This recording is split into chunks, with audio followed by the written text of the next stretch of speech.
আমরা सारा जीवन एक साथे থাকবো। पहले इस कहानी को आप ध्यान दे के सुनिए और सुनकर पहचानिए रविंद्रनाथ टैगोर का कौन सी कहानी से हम ये लिए हैं और नीचे कमेंट करके जरूर बताइए उस किताब का नाम। কবিগুরু রবীন্দ্রনাথ ঠাকুরের একটি কাহিনী আছে, একটি ছোট্ট প্রেমের কাহিনী। সেখানে আমরা দেখব একটি ছেলে ও একটি মেয়ে একে অপরকে খুব ভালোবাসে।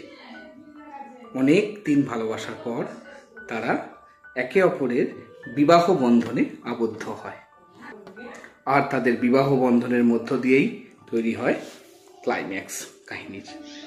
তো সেখানে আমরা দেখি মেয়েটি ছেলেটিকে বলছে, আমি তোমাকে ভালোবাসি, আমি তোমাকে খুব ভালোবাসি, কিন্তু এই ভালোবাসার মধ্যে এবং আমাদের বিবাহের মধ্যে একটি ছোট্ট শর্ত থাকবে।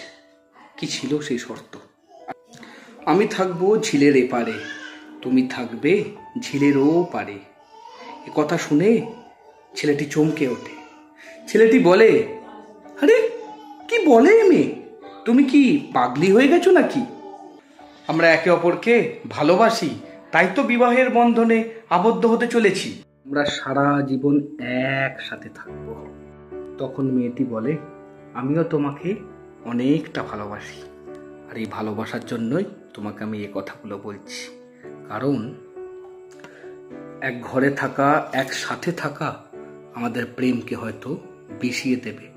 তাই তুমি আমাকে যখন ডাকবে আমি তোমার কাছে সঙ্গে সঙ্গে দৌড়ে আসবো।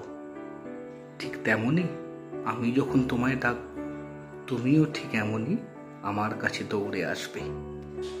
না হলে কোনোদিন নৌকা বিহার করতে করতে, না হলে কোনোদিন প্রাতঃভ্রমণ করতে করতে যখন তোমার সাথে আমার হঠাৎ করে দেখা হবে, দেখবে সে দেখার অনুভূতি আমাদের অনেকটা আনন্দ দেবে।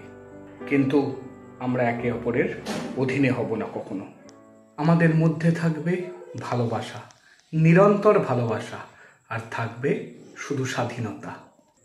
ভালোবাসা হলো সেই কুঁড়ি, মুক্ত আলোর, মুক্ত বায়ুর স্পর্শে যা ফুল হয়ে প্রকাশ পাবে আমাদের কাছে।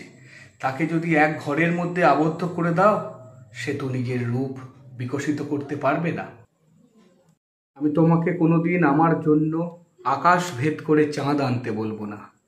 আমি কোনোদিন আমার একটি ফুলসজ্জ রাতের জন্য বাকি রাতগুলোকে কণ্টক শয্যায় পরিণত করতে চাই না। তাই আমাদের প্রেমের পরিণতি হোক এইরকমই উন্মুক্ত, উদার।